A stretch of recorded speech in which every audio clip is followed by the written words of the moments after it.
നമ്മുടെ ജീവിതത്തിൽ പ്രാധാന്യമില്ലെന്ന് ചിന്തിക്കുന്ന ഒരു ചെറിയ കാര്യം പോലും നമ്മുടെ ജീവിതം മുഴുവൻ നാം പ്രതീക്ഷിക്കാത്ത ദിശയിലേക്ക് നമ്മെ കൂട്ടിക്കൊണ്ടുപോകും. ചില വർഷങ്ങൾക്ക് മുമ്പ് 34 യാത്രികരെയും 5 ജോലിക്കാരെയും കൊണ്ടുപോയ ഒരു വിമാനം ആകാശത്ത് പൊട്ടിത്തകർന്നു. യാത്രികർ മുഴുവനും മരണപ്പെട്ടു. വിമാനത്താവളത്തിൽ നിൽക്കുമ്പോൾ അവർ യാത്ര ചെയ്യേണ്ട വിമാനത്തിന് പകരം മറ്റൊരു വിമാനം പോകുവാൻ തയ്യാറായി നിൽക്കുന്നു എന്ന ഒരു അനൗൺസ്മെന്റ് വന്നു.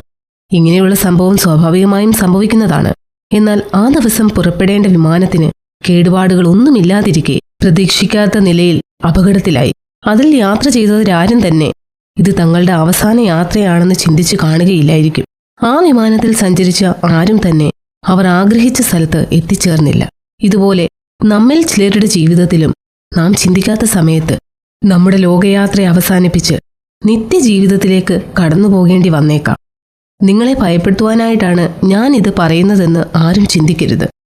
നാം എല്ലാവരും ഒരു ദിവസം ഈ ലോകം വിട്ടുപോകേണ്ടിയവരാണ്. എന്നാൽ എങ്ങനെയാണ് നമ്മുടെ നിത്യത ചെലവഴിക്കുന്നത് എന്നത് വളരെ പ്രധാനപ്പെട്ട കാര്യമാണ്.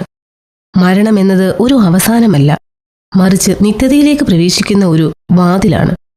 യേശുക്രിസ്തു നമ്മുടെ പാപത്തിന്റെ ശിക്ഷ ഏറ്റെടുത്ത് മരിച്ച് ഉയർത്തു എന്ന് നാം വിശ്വസിച്ച് മനം തിരിഞ്ഞ് ജീവിക്കുവാൻ തുടങ്ങുമ്പോൾ ഏതു സമയത്തും മരണം നമ്മെ പിടികൂടിയാലും നാം അവനോടുകൂടെ വാഴുമെന്നതിൽ ഒരു സംശയവുമില്ല.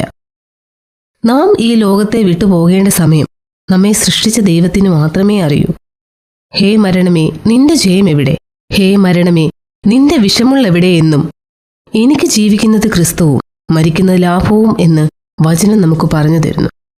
നിത്യവും ദൈവത്തോടുകൂടി ജീവിക്കുന്ന നാം നിത്യകാലം അവനോടുകൂടി വാഴുമെന്ന വിശ്വാസത്തിൽ നമുക്ക് ജീവിക്കാം.